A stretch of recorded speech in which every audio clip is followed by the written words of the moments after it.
사람의 운명은 마지막에 두 갈래로 극명하게 나뉩니다. 세상에서 사람들은 많은 선택을 하면서 다양한 길로 걸어가는 것 같습니다. 하지만 인생은 마지막이 있습니다. 원하든 원하지 않든 분명히 어디론가 가게 됩니다.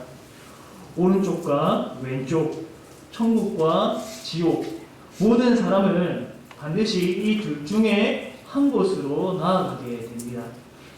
오늘 본문에서는 누가 천국에 가는지를 가르쳐 줍니다. 쉽게 얘기하면 예수님을 믿음으로 천국에 가지요. 오직 예수님을 믿는 믿음으로만 구원받을 수 있습니다. 다른 구원의 조건은 없습니다. 그러나 오늘 말씀에서는 자기가 신앙을 가졌다고 생각하는 사람들 가운데서 구원받지 못하는 사람들이 있다고 말해줍니다. 이 사실은 믿음이 있다고 말하는 모든 이에게 경각심을 일깨웁니다. 내 믿음이 온전한 믿음일까? 내 믿음이 천국에 이르게 하는 믿음일까? 이 시간에 자신에게 질문을 던지며 돌아볼 수 있기를 바랍니다. 우리가 겸손하게 말씀으로 자신을 돌아볼 때 성령 하나님이 도우셔서 우리의 생각과 우리의 행동을 의롭고 선하게 빚어가실 줄 믿습니다. 누가 천국에 가는가? 대체 누가 천국에 이를 수 있는가? 먼저 첫 번째로 천국은 하늘에 계신 내 아버지의 뜻대로 행하는 자가 들어갑니다. 첫 번째로 이 21절 말씀 한번 함께 읽어보겠습니다. 21절입니다. 시작! 나더러 주여 주여 하는 자마다 다 천국에 들어갈 것이 아니요 다만 하늘에 계신 내 아버지의 뜻대로 행하는 자라야 들어가리라. 아멘. 무섭고 충격적인 말씀입니다. 예수님께서는 나더러 주여 주여 하는 자가 다 천국에 들어가는 게 아니라고 하십니다. 예수님을 주님으로 부르는 건 제자들처럼 예수님을 따르는 자들이라고 할 수 있습니다. 눈으로 볼 때에는 예수님과 함께 걸어가고 예수님을 따르는 사람들이라고 할 수 있습니다. 오늘날로 말하자면 교회를 출석하면서 예수님을 주님으로 부르는 사람이겠지요. 예배 시간에 나와서 똑같이 모든 사람들과 함께 사도신경을 고백하는 사람이라고 할 수 있습니다. 아무나 예수님을 부르지 않지요. 스스로 예수님을 믿는다고 말하는 사람임을 알 수 있습니다. 그런데 예수님은 자신을 주님으로 부르는 것 자체가 천국에 들어가는 조건이 아니다라고 말씀하십니다. 그러면 누가 천국에 들어가느냐? 다만 하늘에 계신 내 아버지의 뜻대로 행하는 자라야 들어가리라. 이 말씀을 오해하지 말아야 할 것은 천국에 들어가는 것은 행함으로 된다는 말이 아닙니다. 구원은 오직 예수님을 믿음으로만 가능합니다. 세상에서 가장 의롭고 선량한 사람이라 해도 자신의 행위로 구원받을 수 있는 사람은 아무도 없습니다. 행위를 내세우는 건 나는 선하고 의로운 사람이며 내 스스로 구원받을 만한 능력이 있다, 자격이 있다라고 외치는 것과 같습니다. 구원은 오직 예수 그리스도를 믿어서 은혜로만 가능합니다. 여기서 말하는 행함은 구원의 조건으로서의 행함이 아닙니다. 참 제자의 표지를 의미합니다. 참 제자는 예수님을 향한 입술의 고백뿐만 아니라 그 열매가 반드시 나타납니다. 마태복음 5장에서 7장은 예수님께서 하신 상상설교인데 본문에서 말하는 이 아버지의 뜻은 가장 가깝게는 이 상상설교를 뜻합니다. 상상설교는 모두 실제적이며 실천적인 말씀으로 이루어져 있습니다.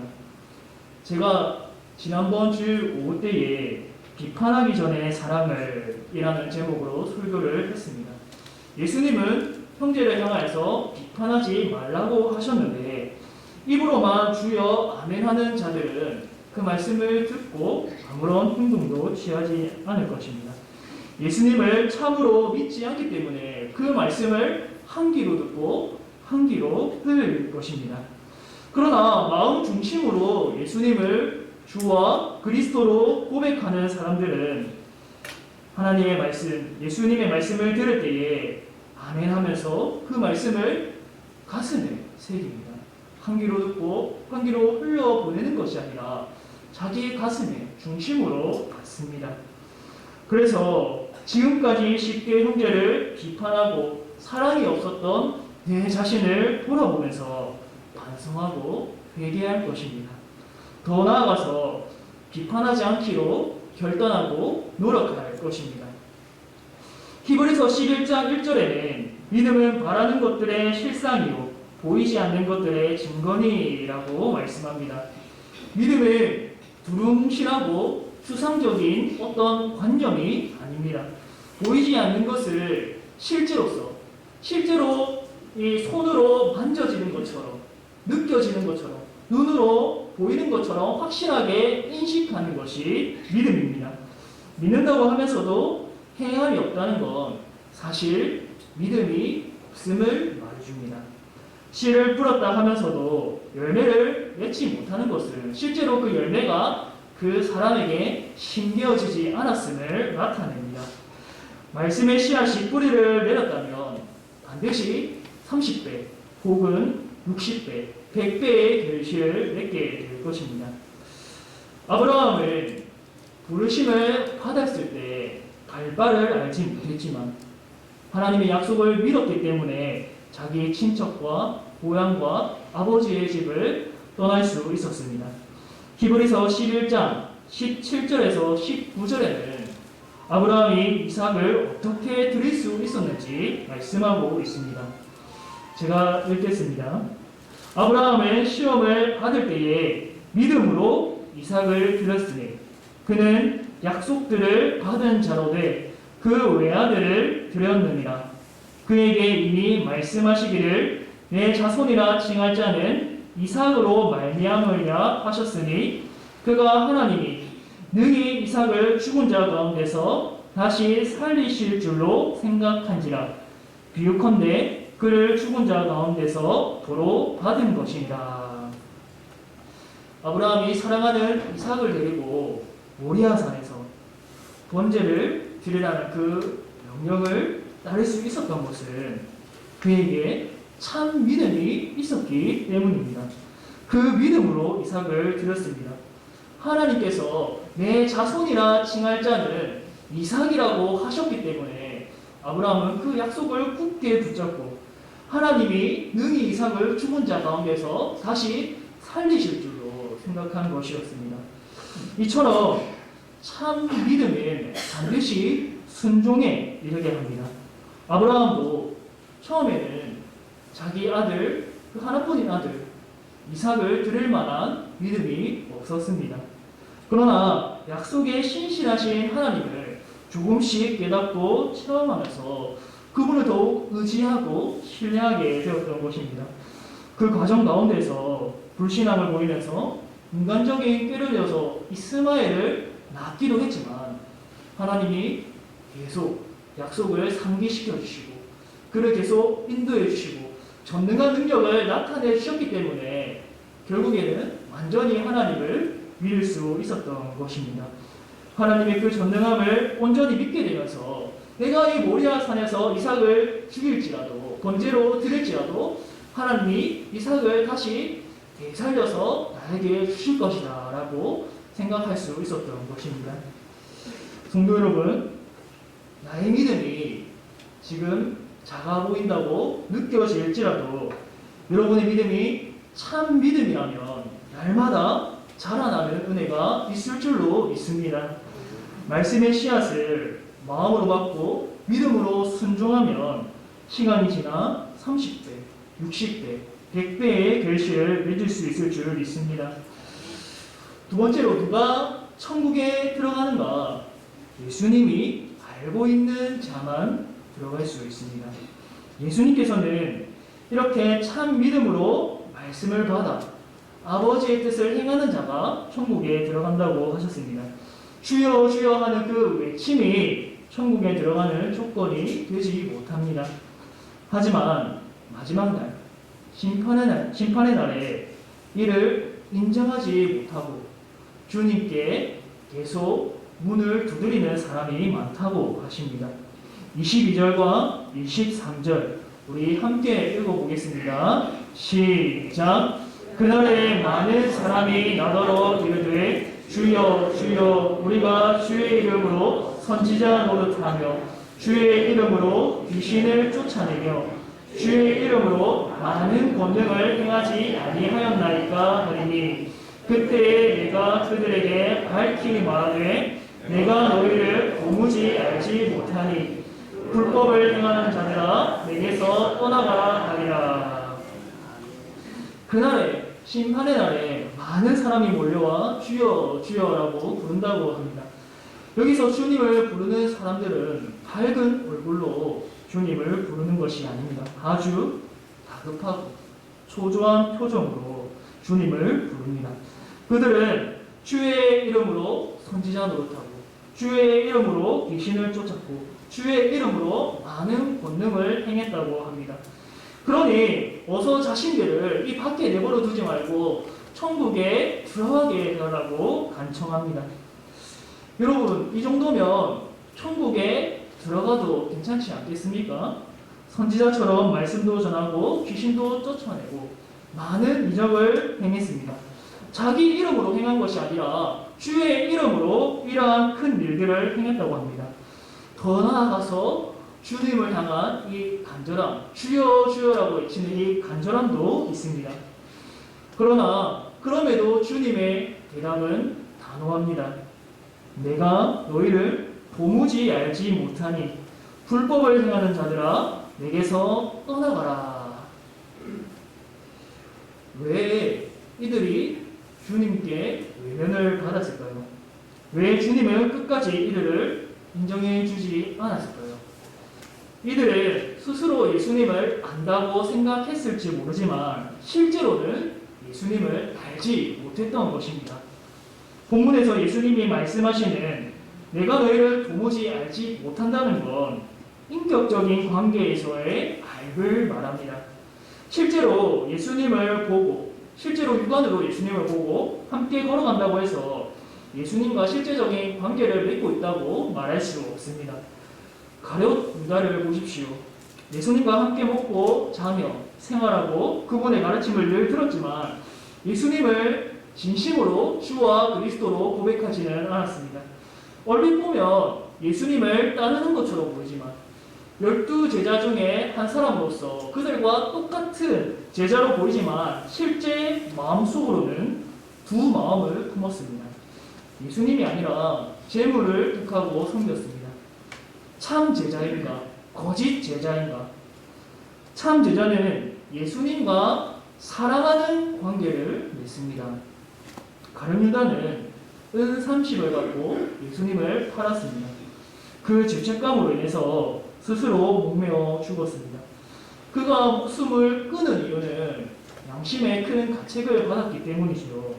아무런 죄도 없는 예수님이 끌려가서 정죄당하시는 것을 보고 자신의 행동이 잘못되었다는 것을 깨닫게 됩니다.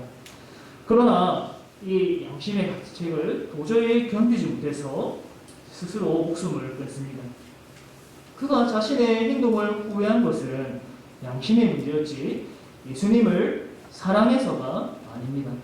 그는 한때 예수님을 좋은 선생으로 따랐을지는 모르지만 예수님을 사랑하지는 않았습니다.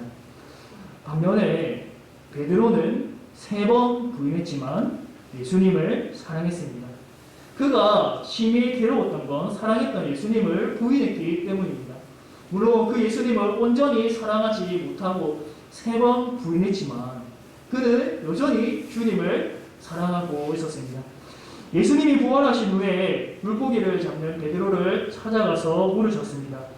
내가 나를 사랑하느냐? 베드로가 대답하기를 주님 그러하나이다. 내가 주님을 사랑하시는 줄 주님께서 아시나이다. 예수님이 말씀하시기를 내 어린 양을 먹이라. 자신을 3번 부인했던 베드로에게 다시 찾아오셔서 사랑을 3번 다시금 고백하게 하시고 그 관계를 회복시켜 주셨습니다. 예수님을 알고 참 제자가 된다는 건 예수님과의 그 사랑의 관계로서 교제하고 있느냐로 들어갑니다. 사랑은 자발적인 순종을 일으킵니다. 기계적인 관계는 형식상의 순종을 일으키죠. 아무리 무섭게 폭력을 휘두르며 겁박하고 한다고 해도 그 사람이 이 말을 따르는 것은 무섭기 때문이지 진정으로 사랑하고 존경해서 하는 순종이 아닙니다.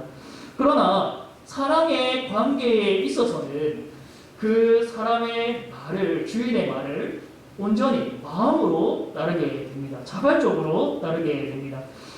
기계적인 관계는 이처럼 외적인 형식의 순종을 낳지만 사랑은 언제나 마음 전체를 내어드리는 순종을 낳습니다. 십자가에 쏟아진 그 강같은 사랑이 우리 마음에 부어질 때 우리의 영혼이 그 보혈의 능력과 전적인 은혜를 체험하게 될 때 내게서 고백이 터져 나옵니다. 주님만이 내 소망입니다. 주님이 말씀하시면 내가 순종하겠습니다. 선생과 학생의 관계는 지식 전달에 그칩니다. 그저 수업하고 강의하고 가르쳐주고 이것이 끝입니다. 이와 달리 스승과 제자의 관계는 예수님이 우리에게 들어오셔서 더불어 먹고 사는 관계입니다. 지식 전달에서 그치지 않고 그 스승을 진심으로 사랑하며 존경하게 됩니다. 그가 그 가르침을 마음으로 받아서 삶으로 체험하는 것이지요. 이 학생은 그저 지식을 받고 그냥 그것을 소유하는 것에 그치지만 제자는 스승의 가르침을 마음으로 받아서 체화시키는 그러한 과정을 지나갑니다. 스승의 가르침과 사상을 물려받고 삶으로 실현시키는 자가 참 제자라고 할 수 있습니다. 이 관계를 믿지 않는 자는 아무리 주의 이름으로 능력을 행해도 예수님이 나는 너를 모른다라고 하십니다. 불법을 행하는 자들아 내게서 떠나가라. 그들은 어떤 능력은 행했을지 모르지만 예수님이 원하시던 순종이 아니었습니다.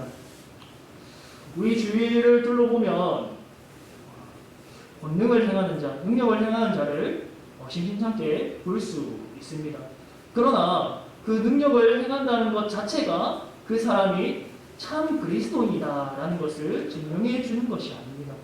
그 능력이 참으로 하나님으로부터 왔는가 아니면 악한 영들로부터 왔는가 우리는 잘 분별할 수 있어야 됩니다.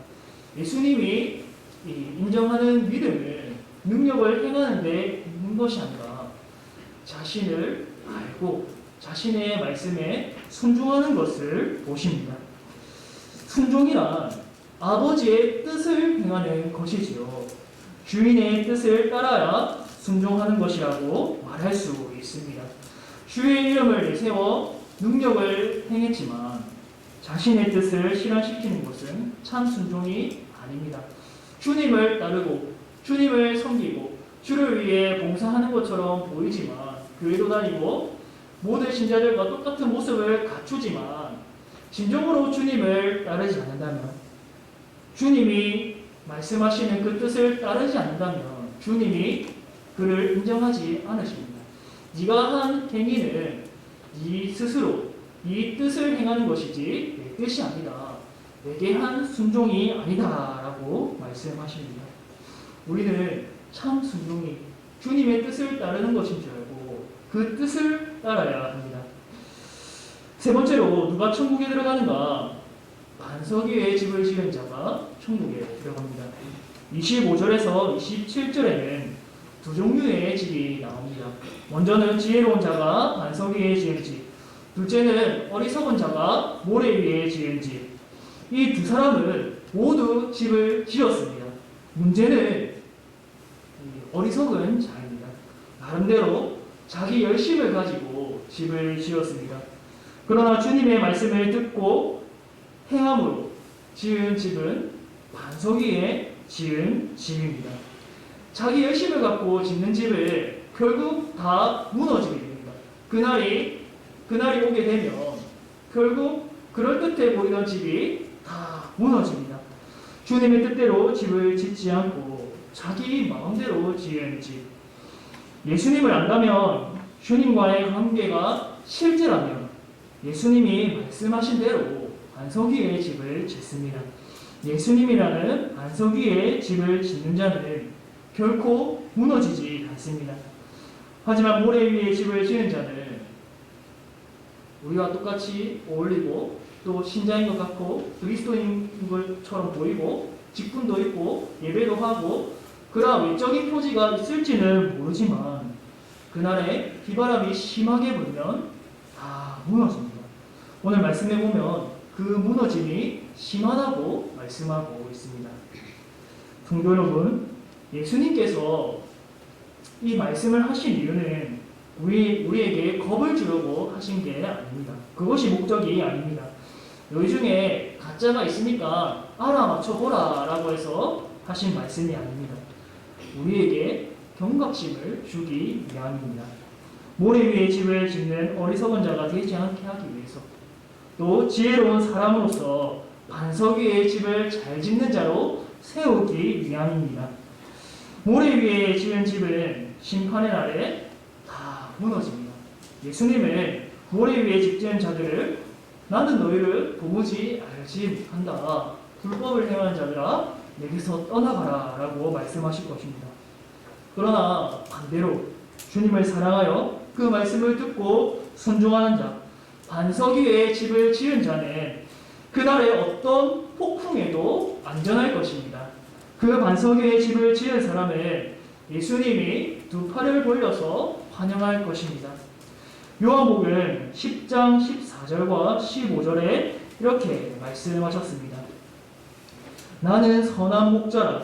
나는 내 양을 알고 양도 나를 아는 것이 아버지께서 나를 아시고 내가 아버지를 아는 것 같으니 나는 양을 위하여 목숨을 버리노라. 아멘. 그 반석 위에 집을 지은 자, 예수님의 말씀을 듣고 순종한 자는 예수님께서 내가 너를 안다. 너는 내 양이다. 라고 말씀해 주십니다. 그 누가 정죄한다고 해도, 천국에 들어가지 못한 자가 정죄한다고 해도, 마귀가 사탄이 정죄한다고 해도 예수님께서는 자기 양을 보호해 주십니다. 내가 너를 위하여 목숨을 버렸노라. 내가 십자가에서 내 죄를 담당하였노라. 성도 여러분, 그 반석 위에 서 있습니까? 그 반석 위에 집을 짓고 있습니까? 예수님의 참 제자로서 순종의 열매를 풍성하게 맺을 수 있기를 바랍니다. 예수님은 그러한 자를 결코 부인하지 않으실 것입니다. 흔들리지 않는 반석 위에 집을 짓는 자는 예수님이 환영해 주시고 그 어떤 비바람에도 안전하게 지켜주실 것입니다. 천국에 안전하게 들어갈 수 있을 것입니다. 사랑하는 성도 여러분, 이 굳건한 반석 위에 집을 지음으로써 그날에 주님의 품에 안기어서 큰 기쁨을 누리게 되시기를 축복합니다. 사랑의 하나님 아버지, 우리를 불러주시고 그 은혜와 사랑으로서 안아주시니 감사를 드립니다. 우리가 하나님의 백성, 하나님의 자녀라고 불릴 자격이 없지만 하나님의 사랑으로, 하나님의 은혜로 하나님의 자녀되는 권세를 얻었음을 고백합니다. 주님, 우리가 믿는 자라고 말은 하지만, 신앙을 고백하지만 입으로만 고백했던 지난 날들을 돌아봅니다. 하나님의 말씀을 마음 중심으로 받지 않고 주님 새겨듣지 않았던 지난 날들을 돌아봅니다. 다시금 주의 말씀을 붙들게 하여 주시옵고 내 순종이 반쪽짜리 순종이 아니라 온전한 내 마음 전체를 드리는 순종을 주님께 나타낼 수 있도록 성령께서 우리의 영혼을 붙들어 주옵소서. 한 주간 살아갈 때에 주님과 동행하면서 주님의 말씀에 귀를 기울이면서 그 그 말씀에 온전하게 순종하는 저희 모두가 되게 하여 주옵소서. 그리하여서 우리 모두가 어리석은 자가 아니라 지혜로운 자가 다 되어서 반석 위에 집을 짓는, 천국에 들어가게 하는 그 반석에 집을 짓는 그러한 모든 사람이 될 수 있도록 복을 더하여 주옵소서. 이 모든 것 예수님의 이름으로 기도드립니다. 아멘.